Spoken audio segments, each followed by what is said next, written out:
వ్యవసాయం చేస్తారండి మీరు? చేస్తామండి. చేస్తారా? యూరియా దొరుకుతుందా? యూరియా దొరకట్లేదండి, మాకు కష్టంగా దొరుకుతుంది. కష్టంగా. కష్టంగా అంటే ఎట్లా?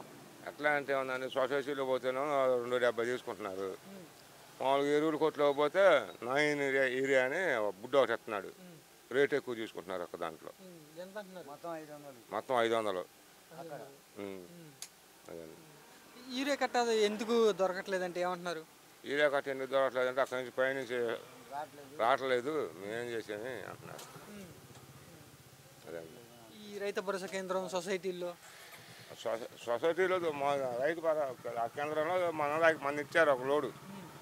తర్వాత ఏంటంటే మళ్ళీ లోడు పెట్టలేదంటే ఇంకా పెట్టలేదయ్యా తర్వాత పెడతామంటున్నారు. ఆ లోడ్ ద్వారా అందినయా రైతులందరికీ అట్లా? అందరికి అందినాయి. అందినయా? ఎన్నెన్ని ఇచ్చారు? అడిగినంత ఇచ్చారా? అడిగిన అన్ని లేదండి, ఆధార్ కార్డుకి వచ్చేసి 3 కట్టల కాడికి ఇచ్చాడు. 3 కట్టల కడిగి. ఓకే. ఇప్పుడు సొసైటీలో ఎంత కట్ట?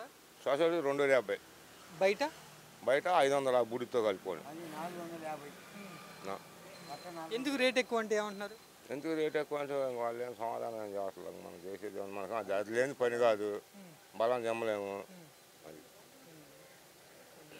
ఇప్పుడు ఇప్పుడైనా పరిస్థితి అట్లా యూరియా దొరకపోవటం ఇంత ముందు ఇప్పుడు అన్నందా? అంతకుముందు లేదండి, ఇప్పుడే ఈ సంవత్సరమే.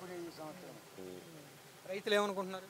రైతులు ఏమనుకుంటున్నారు, మళ్ళీ సొసైటీలోకి ఎప్పుడు వస్తాయి కట్టలో అని అనుకుంటున్నారు. తీసుకురావట్లేదు.